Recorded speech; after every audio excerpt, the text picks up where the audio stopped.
उदयपुर नाम के एक गांव में राकेश नाम का एक गाइड था।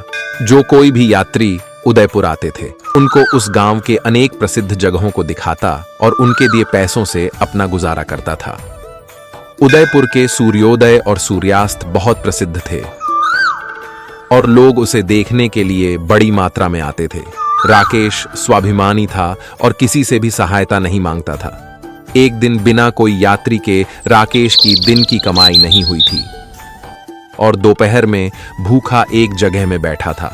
ऐसे उदास और निहायक बैठे राकेश को उसके साथ काम करने वाला कुमार देखकर पूछता है, अरे ये क्या राकेश, खाने के टाइम में ऐसे उदास बैठे हो? चिंता ना करो, चलो हम साथ में खाना खाने चलते हैं। ऐसे कहने पर राकेश को गुस्सा आता है और गुस्से में, तुम्हारे पैसों से मेरा पेट भरने की नौबत नहीं है मुझे। एक टाइम अगर मैं कुछ खाए बगैर रहूंगा तो मर नहीं जाऊंगा मैं। ऐसे कहकर कुमार को डांट देता है। राकेश की बात सुनकर कुमार मन में, राकेश के इस स्वभाव से जो वो अभी अनुभव कर रहा है, इसका जिम्मेदार वो खुद है। ऐसे कहते हुए चला जाता है। राकेश की बेटी कुछ दिनों से स्कूल की यूनिफॉर्म के लिए अपने पापा से पैसे मांगती रहती है। पैसे मिलने पर यूनिफॉर्म खरीदने का वादा किया था राकेश ने। पापा के हालात और स्वभाव को अच्छी तरह से जानते हुए बच्ची ज्यादा बहस नहीं करती थी। दूसरे दिन भी राकेश बिना यात्री के पैसा न कमाते हुए नंगे पेट घर आता है।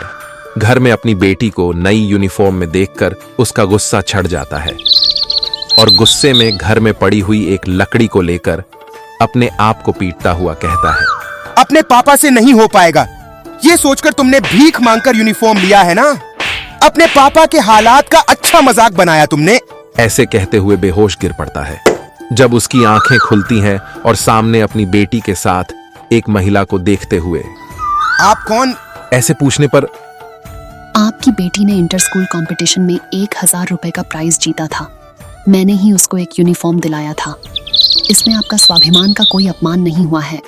टीचर अपनी बातों को जारी रखते हुए बोलती है, स्वाभिमानी होना ठीक है, लेकिन आप कुछ हद से ज्यादा ही स्वाभिमानी हो। प्रकृति में हर जीव किसी न किसी पर निर्भर रहता है। जैसे अगर किसान खेती नहीं करेगा तो हम सब भूखे रह जाएंगे, वैसे ही अगर गाय हमें दूध नहीं देती है तो हम दूध की कोई चीज नहीं बना सकते हैं। देना भगवान के हाथों में है और मांगना हमारा धर्म है। ये बातें सुनकर राकेश को अपना स्वाभिमानी का पागलपन का एहसास होता है।